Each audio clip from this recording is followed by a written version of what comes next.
Thank you very much.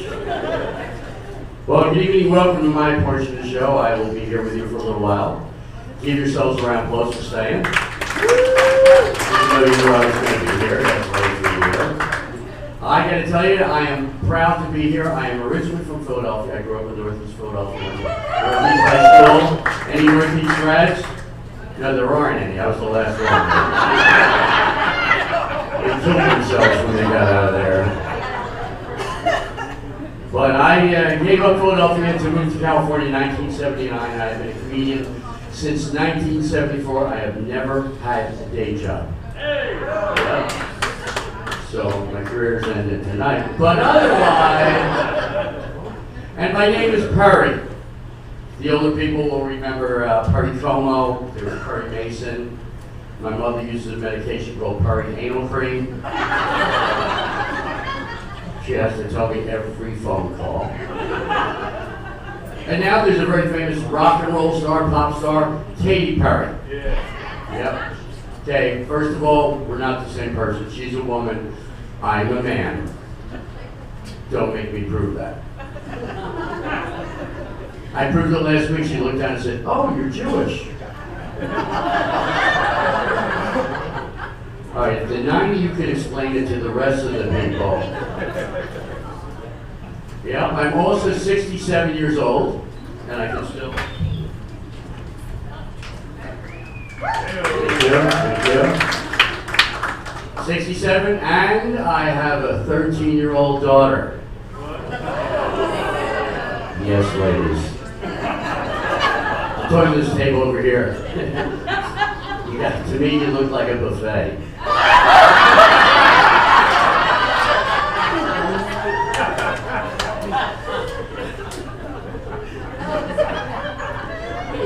Sorry, I have no idea what I'm saying. But I've been very fortunate to be able to pursue what makes me happy. I love doing comedy. I came out here to see my mother for a while, and it's good to be here at the Comedy Cabaret, right? Is that what it's called? Yes, that's what it is. In front of this real brick wall with a scene. The contractor's getting a joke over here, that's great. But I want you to know, we cannot see you from the stage because we have the spotlights, but I want to ask you some questions. And what I want you to do, if your answer is yes, instead of raising your hand or having to applaud, I want you to make it sound very popular in the Deep South. So on the count of 3, I want to have a practice.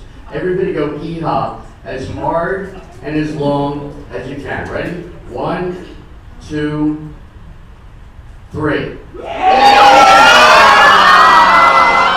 Oh, the girls' table isn't done over here. Good, all right. I got multiples out of them. That was great. Thanks for coming, or however you reacted.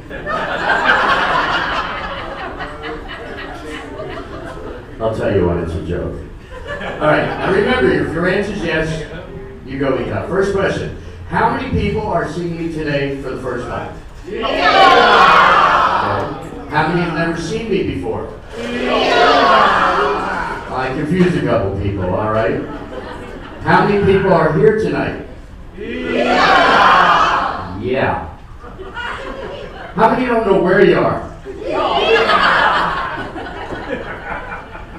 How many really don't give a shit at this point? See, now we know what I'm working with, at least. All right, now this is my favorite one. How many people in the past week have had sex? I love the couple over this. The guy looked at her before he answered. Like he's checking. Now, if she's asleep, that doesn't count. That's right. Okay? At least wake him up. Unless that's her preference. That way she doesn't have to look at you while it's going on. You're a very loyal group over here. Thank you. I appreciate that. But I'm happy to be alive. As I said, I'm 67. When I moved to California, I worked in San Francisco for about 10 years when I wrote a lot. And in 89, I moved down to LA. I moved down there because my best friends, I had 3 best friends. First of all, Robin Williams was one of my closest friends. Him and I worked out together all the time. And from 79 to 94, once a month, I would have dinner with Bill Cosby. Yep. And I don't know what is going on since then. One time I did wake up with a cigar in my mouth. Well, I think it was a cigar. I wasn't really awake at the time. You guys are getting all this stuff. This is great. I hate having to explain. Let me talk show for you. I got to meet Rodney Dangerfield. He became one of my best friends. He was a great guy. And then I met Bill Burrell, and he used to fly me down to L.A. to work at Friarsville. One night I did a set, and I got done. There was Johnny Carson, Shecky Green, Joey Bishop. These are old people. And Phil was Diller. And this little bald fat guy walks up and takes my hand and holds it and says, "I saw your show, kid." And then he hits my face and goes, "Nice try. Don Rickles. I've been insulted by the best." But when I moved to LA, I met my wife, and now I have been married to the same woman for 27 years in a row.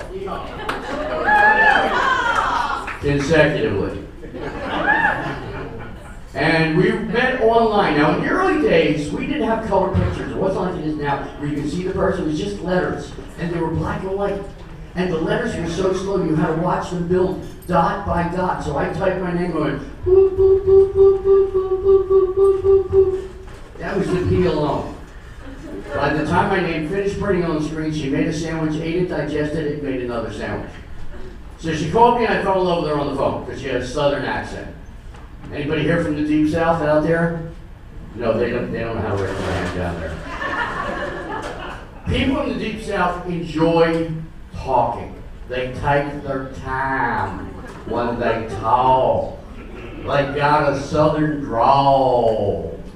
They don't just say hello, they go, "Hi, how are you? What's up?" Up to 6 syllables in the South. So I met my wife, fell in love with her. After we were going out for 6 months, she says, "Hey, come out to my house." So I drive out there, and I walk in, there's a guy sitting on the couch, and there's a little baby girl crawling across the floor, and there's a little boy and a girl playing in the corner with blocks. I said, "Honey, who are these kids?" And she gets hysterical. "Oh, I guess I forgot to tell you, I have children." And I'm looking at the 2 doors trying to think which one's going to get me out of here quicker. Well, you know the old saying, you don't get involved with somebody who has baggage? My wife owns Samsonite. Well, I fell in love with her, and I fell in love with the kids. And the kids did not know their fathers. So I thought they were good looking, they were intelligent, they didn't resemble me at all. I would be a father. Now, I thought it would be good because I don't drink. I stopped drinking in 1974. And what happened is I was in Atlantic City, and I'm part of the generation from the song, "Under the Boardwalk." I used to get arrested under the boardwalk for doing things, getting sand in places you could not imagine to go. And I was sitting in a bar drinking double shots of Southern Comfort. Now, if you know what Southern Comfort is, it's almost straight sugar. I'm diabetic because I have a sweet tooth. When I was 10 years old, my mother found me on the floor of the kitchen, on my back, drinking Hershey syrup out of a can. I still do that, but not as much. But Southern Comfort is straight sugar. I drank 2 double shots, chased with a Coke, no ice. And a big cowboy trucker comes in with a big cowboy hat, sits down and goes, "Man, look at you, little man, drinking all that. Think you can drink more, little man?" And he said, "If you're buying," he bought me 6 more double shots of Southern Comfort. That's 3/4 of a bottle. I drank it all down, he got up and left, and I turned into liquid mercury. And in slow motion, slid off the stool until I hit the floor.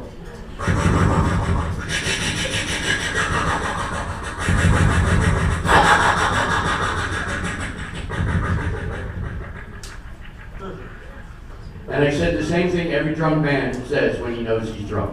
"Well, I'm drunk as hell. It should be easy to pick up a woman now."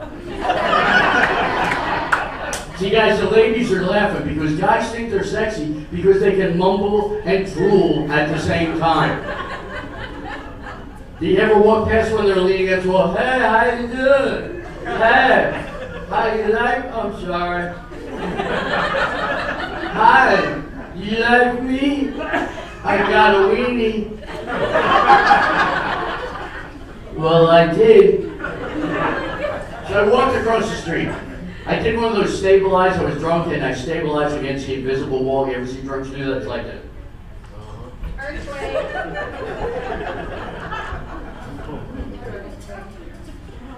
And it works like magic.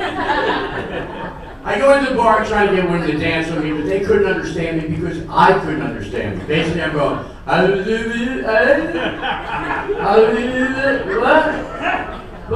what? You bit? I wound up getting depressed. I walked in the corner. I was talking to a little girl with big hair. Back in the 70s, they teased her hair way up. But she wasn't talking to me, but she wasn't flipping me the finger and calling me names, so I thought I was doing good. After a while, I realized she was not going to respond, so I began to cry, and I walked out of the bar. I walked across the street, and I stood on the end of the dock looking down at the Atlantic Ocean, watching the waves coming up, splashing. I was crying, nobody loves me, I'm going to be alone forever. I don't want to go on anymore. And I stepped off the dock. What I didn't see was 6 feet down, sticking out was another dock. I fell, smashed my head on a metal pipe, woke up in jail the next morning. I was on my back, I had vomit on my chest. There's 40 guys in the room, I go, I hope this is my own vomit. My friend bailed me out. It was $1,000 because I had climbed 2 10-foot chain link fences to get to this dock. I may have been drunk, but I was dedicated. And it was a Coast Guard dock, so I trespassed on government property. So he's driving me home. I got a lump on the side of my head, the side of a softball. And I'm like, oh my God, my head hurts. And he says, you were really drunk last night. I said, yeah, I don't remember much. He said, what do you remember? I said, I remember I was in the corner talking to a little girl with really big hair. He goes, little girl with big hair, you were in the corners talking to a bar stool. So I don't drink no more. So I figured since I don't drink, I would be a good father to kids. So we get married at City Hall in Los Angeles. City Hall in Los Angeles is not as fancy as the bathrooms over there, okay? All gray and black marble. I walk in with the kids, and I said, hi, we'd like to get married. The guy goes, oh, you'd like to get married? I said, yeah, we want to get married. He said, oh, good, we marry people all the time. Okay, so we get married. Oh, yeah, we marry you. We love to marry people. I said, great. We have a seat. All of a sudden we hear, Sarah and Perry, please come in. We walk in, it's the same guy. Only now he's wearing a judge's robe and speaking perfect English. So he goes through his spiel and he gets to the end of it. Now, Sarah, do you take Perry to be lawfully wedded husband? She goes, I do. And he goes, Perry, do you take these people to be your family? And I said, yeah, what the hell? I'm here, right? Yeah, it wasn't funny, guys. You see, here's the thing. You gotta watch what you say around women, because when you do something stupid, they remember every dumb thing you do forever! They never forget. 50 years later, they'll remind you the time you shot a booger in a restaurant. They remember everything, so they can throw it back and remind you that men are idiots, and that's why women have the babies. We can never do it.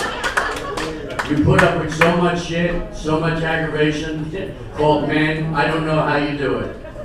So now the kids are all adults. They're 34, 32, and 30, and they're all managers of stores, and I'm a working comedian. But 14 years ago, my wife gave me a shot. See, she wanted more kids. I didn't want to have kids, because back in the 60s and 70s, I was a hippie. I smoked my body weight in pot today. And I had heard that if you smoke pot and you do drugs, it distorts your chromosomes. When you have a child, it comes out with an extra arm or a finger growing out of its head. So I was afraid to reproduce. She was on birth control, and one day she said, guess what? I said, what? She says, I'm pregnant. And I went, any idea who the father is? And she says, it's you, grow into it. That's her favorite phrase, grow into it. I sat down, I'm freaking out. She leaves the room. And I watched my wife grow into it. I watched her grow and grow and grow. She gained 111 pounds. Yep, she weighed 260 when the baby was born. And it was a cesarean section. I rushed to the hospital 5 weeks early. Doctor said, Mr. Kurtz, we got 20 minutes to get the baby out of your wife or she's going to die. And I said, can you give me 30 minutes to think about that? He looks at me and says, what are you, a comedian? As a matter of fact. So he said, well, you come in when we pull the baby out. I go in there, he's got both hands inside of her stomach. He's pulling things out, dropping them back in like he lost a watch in a drawer. Finally, he picks her out and he hands her to me, and I'm looking at her now. If any of you have children, I want you to think back to when you saw your first child. When you looked into those little eyes, it's the most beautiful thing in the world. It's more beautiful than all the sunsets, all the sunrises. It's more beautiful than all the roses, more beautiful than $1 million in cash. No. All right, it's close. It's real close. It's like within a foot of that. And I'm holding her, and the doctor says to me, do you want to cut the cord? And I said, she's plugged in? He says, no, the umbilical cord, idiot. I go, okay. Now, I thought it was going to cut like this. No, it's like steel. Every time I would squeeze it, I would go like this, and it would pop out of the scissors. So I'm chasing it around her stomach. They're hysterical. There's now 37 people in the room taking pictures. We got another one. So we took her home and we named her Bella. And now she's this tall. She's 13. She's this tall. And I love her so much. She is my best friend, and I miss her so much. She's so great. Anybody here with children that you know of? A couple of you girls over there? All right. Well, just want you to know, ladies, I'm separated now. And yeah, like I said, I've been married 27 years, but I've been separated for 7. So I've been happy for 7 years. The best thing is my daughter and I go to karaoke together, which I'm looking for some karaoke after this. And what'll happen is she'll sing and Wimble will come over to her and they go, honey, you're so cute. Your mother must be gorgeous. And I'm like, wait, don't I get credit for being there? And then I walk over, I put my arm on her shoulder, and they say the same thing. Is this your grandpa? She gets the stock answer. She goes, I got this, Dad. She goes, lady, it's a bad way to start a conversation. This is my dad. He made me. So I'm a happy But I'm glad you guys are here. Real quick, I want to plug the waitresses. Well, not literally, because I would spoil them. Because, you know, down here it's only 3 inches. Most women don't like it that thick. But they do at this table, so I'm going over there. But please be generous. Tip them very well, because serving people is very tough, and I cannot handle it. So now, I'm going to do something a little bit different for you. This is what I did on the James Kurtz show in February. And Thursday night, I was on the Gong show, so let me get my special instrument.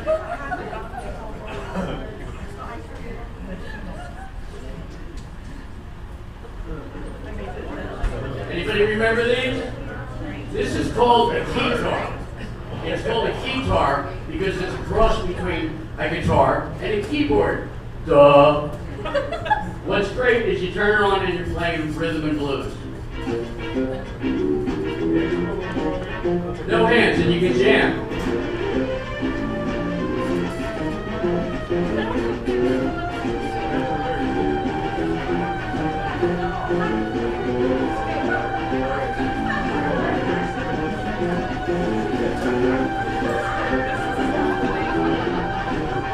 And when you're done, you hit one button. And you're out. It's that simple. So what I want to do is I want to do a little song, and I want you guys to sing along. It's a song called Louie, Louie. Does anybody remember this? Now, if you've ever heard the song, nobody really knows the lyrics of the song. Because these guys were totally drunk off their asses when they recorded it. And they admitted, they were on the radio like 6 years ago. We don't know what we're saying. But the part you get to sing is very simple. You're going to sing, Louie, Louie, oh, baby, we got to go now. And then real loud, you go, ay, ay, ay, ay, I said, Louie, Louie, oh, baby, we got to go now. Ay, ay, ay, ay. And because nobody knows the lyrics, I'm going to show you what I do.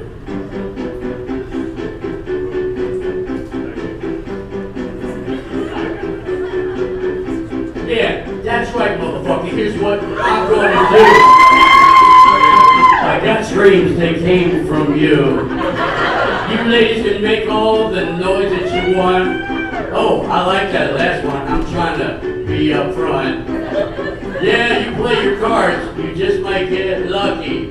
Oh my kid, there's no way in hell they're gonna fuck me. But you never really know. And now you're down here. This is my part of the show. Look at you. You're starting to dance. Your head's moving around. It's actually going back, up and forth, and going down. Now don't grab her head and push it down here. They don't like that. The handprint thing is not good. Are you guys in love? She's looking at him. You don't know? Alright, he said yes.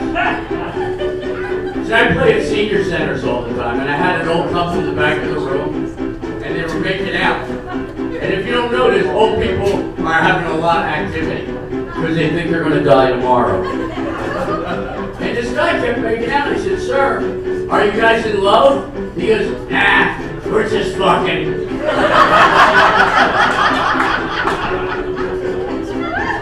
That's an image, baby, you don't want to ever have in your head. She's laughing there. I don't know, was it something that I said?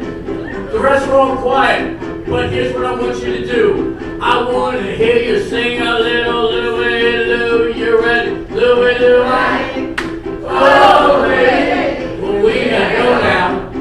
I said Louie Lou, oh, baby. We gotta go now. God damn, you're good for all these white people. You keep on and keep on. You did really well. Anybody here want to get up and dance? Maybe you girls want to get up? I got a couple dollars. I'm going to get my ass kicked in. It'll be worth it. It really will be. All right. So, my name is Perry Kurtz. I got a website too. Just go to Perry Kurtz and you will see just what I do. It's very simple, and here's what I say. I get up and I do this every day. So I'm going to do something like you've never seen before, and hopefully you won't be bored. Are you ready? Yeah. Okay, this is what I call karaoke. Do not try this. Thank you so much. Well, I was just this section, and you guys were just sitting there looking at them, and they came in, all right.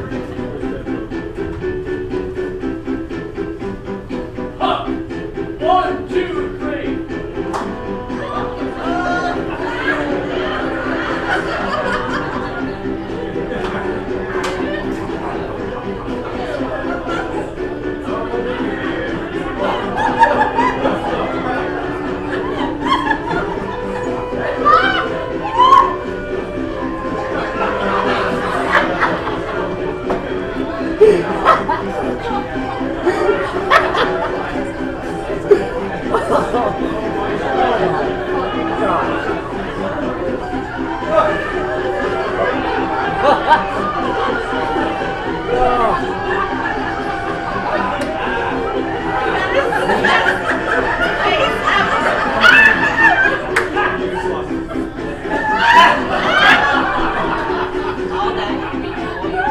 It's real funny, my tongue's bleeding.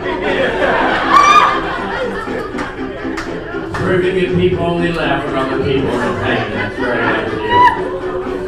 Well, I guess it's almost over time for me to go. I hope all of you enjoyed my show. I'll be back later on later this year. I hope to see you back here. Let's try it one more time and make it clear. Come on, do it right. Oh, baby, we gotta go now. Do it right. Oh, baby, we gotta go now. Alright, you can find me at PurryFunny.com. Nobody remembers my name, so PurryFunny.com. Look me up. I'm Perry Kurtz on everything. Tag me on Facebook. I got 1 million views from drinking beer and smoking cigarettes. Look that up, you won't believe it. I'm on Facebook, and I was just on the John Show. Look that up. Again, I'm Perry Kurtz. You guys have been absolutely magnificent. Thanks for being here, and have a good night.